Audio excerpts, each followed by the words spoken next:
Ellen Bearings and Rachel Potts an opportunity to explain the work they're doing at Harwood Union. Hi. So this is Ellen, and Rachel is beside me. So we are happy to share a model we've been working with and updating over the last 20 plus years at Harwood. We've been refining our work to align with Act 77 in a way that supports students to attain learning proficiencies through work-based learning opportunities. And Act 77 has really blown open the doors for our work in developing a clear path for students to connect authentic community-based learning with our graduation expectations. And it's really increased the number of students that are engaged in this process. Next slide, please. Great. So again, my name is Rachel Potts, and I'm just going to take a moment to talk a little bit about our program.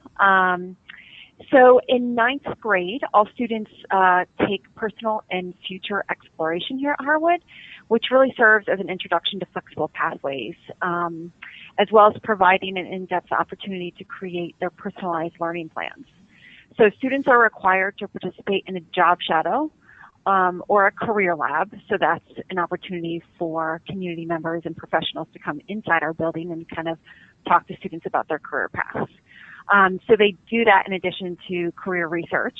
So this class is really the catalyst for future work with Ellen and me in the Next Step program.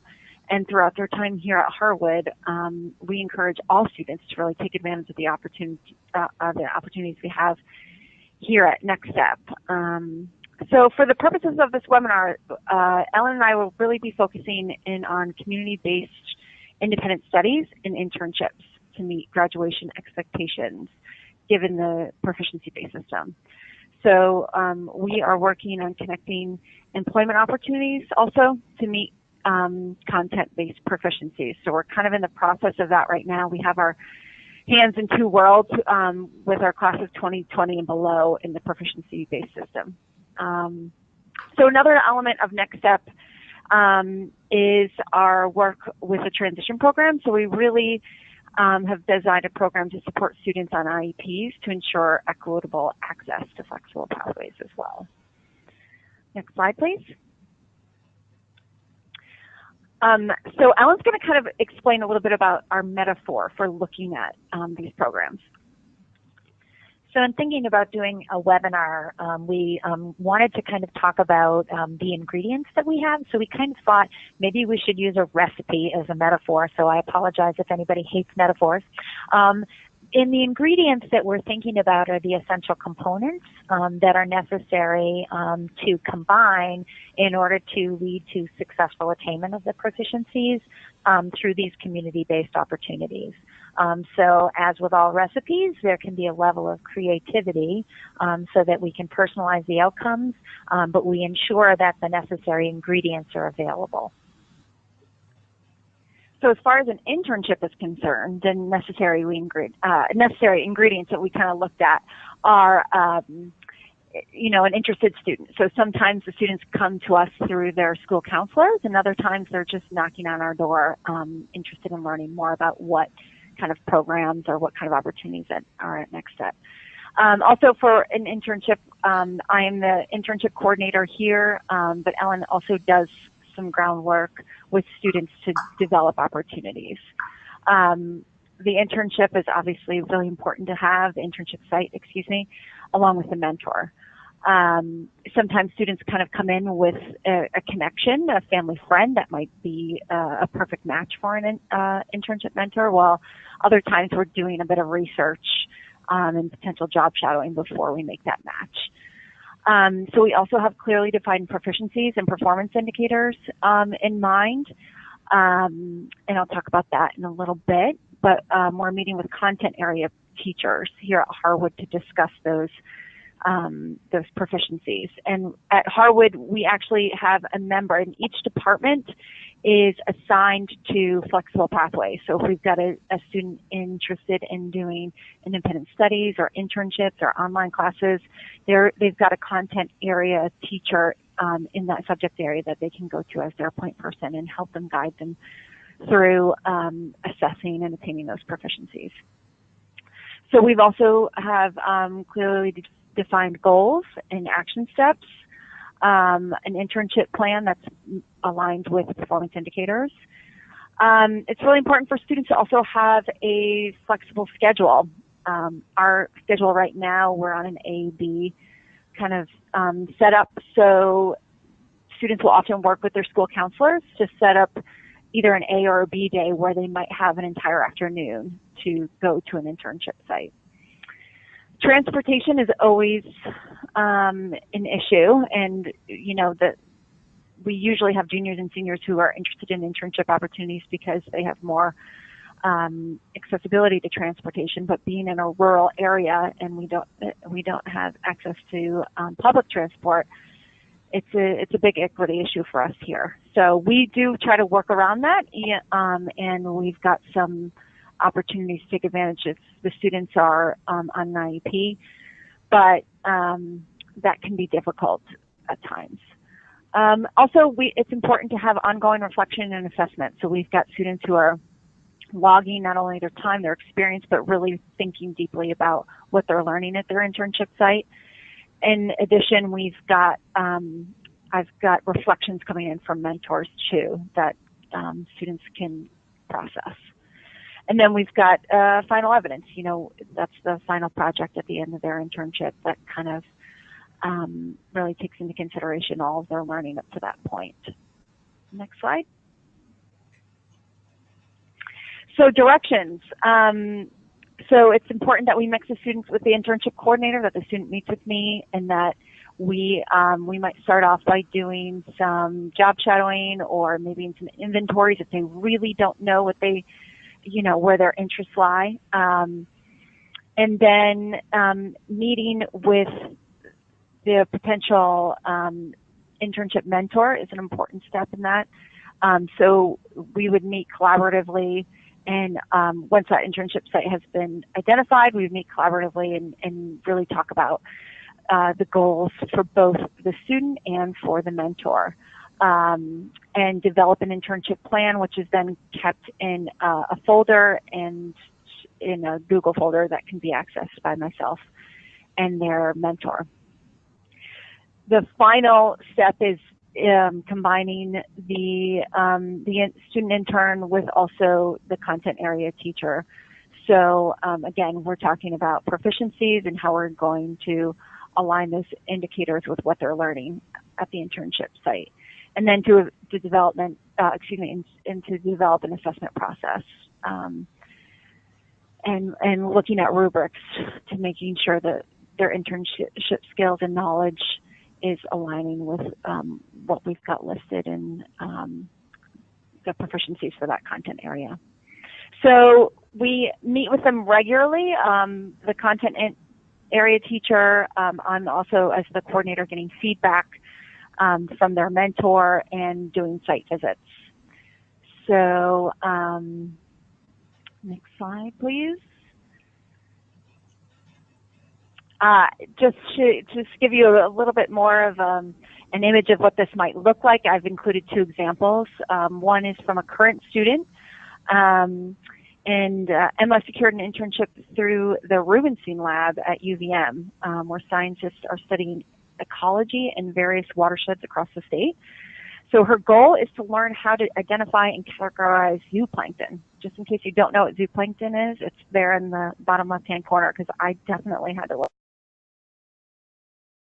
It's usually located at the surface of water. And using the technology they have available at the lab, she's able to categorize them. So she's working with her mentor to create a final presentation for UVM Science Fair that summarizes the research. So she meets with the biology teacher here at Harwood on a regular basis to talk about the science proficiencies she's addressing. She's also documenting all of her learning in a Google Doc. And again, I'm getting feedback from her mentor, and we'll be doing a site visit actually really soon here. And the next example I have right next to that is a student of that I worked with who loved to watch YouTube videos of really loud cars, and it really, it excited him and interested him, but he really didn't have any experience working in auto mechanics. And unfortunately, he wasn't accepted into the CTE program we have here. So we looked at internships, and his goal was really to learn more about the basics of auto mechanics. So we aligned, worked collaboratively with a physics teacher and a math teacher, and he was able to identify proficiencies within those two core content areas to work towards building a business plan using personal finance standards, and also to describe and basically put a project together describing the physics of motors. So those were his final projects in the end, and great story for him. He was able to move on to UTI in Norwood, Massachusetts. So that's a little bit about internship. If we move on to the next slide, Ellen will talk to us a little bit about independent studies. So one of the offerings that we have for independent studies is to connect community-based experiences in an independent study format. And not all independent studies are community-based with, in connections with mentors in the community. But we do offer this for students. So what the big elements of our ingredients are very similar to the internship, as you'll notice from our ingredient list, is definitely an interested student and a student who is engaged in a way that they can be pretty self-directed, because a lot of the work falls on them. They work with me or another teacher in Next Step in order to design their proposal for an internship, for an independent study. And then then they work with their community-based mentor to kind of talk about how the study with them is going to connect with their designed plan in school. Once they've created the proposal, we then share it with the content area teacher that is designated for that student. So if it's a student who is interested in something that is art-based, we connect them with the teacher that is designated as the flexible pathway teacher in art, and that student then writes a plan that connects the defined proficiencies and performance indicators with the learning that they're intending to do in the independent study.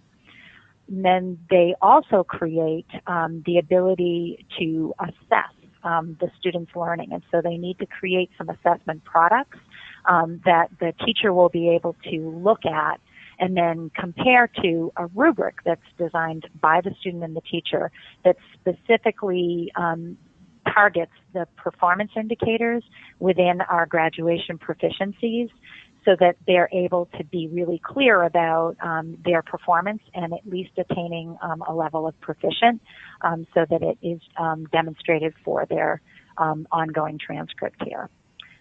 Students need time to be able to work on this study, and I think that's an important conversation that we have is when do you intend to be able to work on this study? Because sometimes I'll have a student come to me and they're in sports and they have a full schedule and they work, and we really talk about making sure that they're not overcommitting themselves.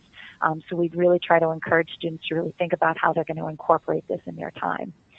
One of the pieces that Rachel kind of underscored is that transportation is sometimes a component of this, and so really helping students determine a transportation plan to be able to get to that community site where they might be doing this independent study. It requires ongoing reflection and assessment on the part of the student, and they need to meet with the content area teacher at least 3 times to be assessed. In the end, they present their final evidence to their mentor and to their content area teacher, and then they also evaluate their own performance, and that determines their overall performance in the study. So next slide, please. So when you think about this, we have to mix the student with that next step teacher, and that next step teacher really kind of guides the whole process along the way. One of the other roles that we play within this is to remind students and teachers when it's time to be able to connect with one another along the way in the study. So we really kind of serve as that kind of 20,000 foot once the student starts working on the study to be able to make sure that all of the pieces are working together. And then it's really important that the student and the content area teacher are able to meet and discuss the student's learning. The other piece is to be able to design any processes in case the student is coming against any obstacles. And so the content area teacher or someone within the Next Step program can support that student in dealing with any obstacles, as well as working with that site mentor. And then the student is also meeting with their site mentor regularly. And you know, the time based on this, we're no longer kind of tied to time. It really is about the student determining what that level of performance is in concert with the content teacher and the community mentor. And I think that's kind of the glory of a proficiency-based system, is we're no longer tied to hours, we're tied to performance. Next slide, please. So we've provided here a couple of examples. We have 3 examples of 3 different types of studies. We had a student this year who has her own graphic design business, and she's designing her own unique designs that can be put on different types of products and sold. And so she is working with our art teacher, and she is working on design and self-direction performance indicators. So she's receiving, you know, recognition in art and self-direction, which is one of our graduation expectations here. We also had a student last year who worked as a ski instructor intern at Sugar Bush. And so she was able to develop a study that aligned with PE and health performance indicators, and it was able to meet one PE experience towards graduation, because we also have that expectation for students, and she worked with a PE endorsed teacher to do this. This year we have a student who came to us, and this was really unique. She was interested in exploring medical jobs, but really wanted to determine how it aligned with different science learning expectations. And so we partnered with our science endorsed teacher, who's aligned with the flexible pathways, and she's aligning job shadows that she's working with Rachel to be able to organize in the community and develop the learning in the science area while she does some research around the science that's necessary for that study. So all 3 really different kinds of experiences. Next slide, please. We've also embedded in this presentation our folders and forms, and we welcome folks to feel free to use them, look at them, feel free to ask us any questions about them, and certainly if you make improvements on them, we'd love to hear what you do, because we know that we all learn from each other. So please feel free to use these forums and to let us know how they work or don't work for you. Next slide, please. And now your questions. We'd love to hear your questions. So there's a question about internships. Does Harwood provide a small stipend for teachers who were involved in providing services to students? I'm sorry, could you repeat that? Sure. It relates to internships. Does Harwood provide a small stipend to content teachers who provide services to students? The teachers, the content-related teachers who are supporting students in either in their internships or independent studies, it's actually considered a prep. So they don't receive any additional funds for that. It's a prep for their day. How often are you observing students in their work-based placements? Well, I'm going to physical sites probably about anywhere from usually 3 to 4 times per year, I would say, depending on how, you know, we've got some students who are just doing it for a semester, so I might not be there 4 times, but I like to do if they're doing a full year internship, once a quarter. And are there ways to dovetail and or bridge work-based learning experiences with the services of Voc Rehab so that supports continue into the summer and beyond graduation? Absolutely. I mean, we work very closely with folks from Vermont, from Voc Rehab. And so students can continue on with their internships. However, if students are in internships and they're earning, they're adjusting proficiencies or earning credit through us, it's important that that there is an ending date in mind, so we don't have an employer who's taking advantage of a student who's not getting paid for their work, because we want it to be a learning experience and not one in which the employer is getting more out of the experience than the student is. Great. And I have one last question for you. How are graduation requirements reported out on transcripts? Okay, I'll hand that over to Ellen. And the question? How are graduation requirements reported out on transcripts? Oh, great question. So the content area teacher, we use a Jump Rope as our grade-based reporting system. So the content-based teacher will have a spot in their grade book for any of the independent study or internship students that they work with in their content area.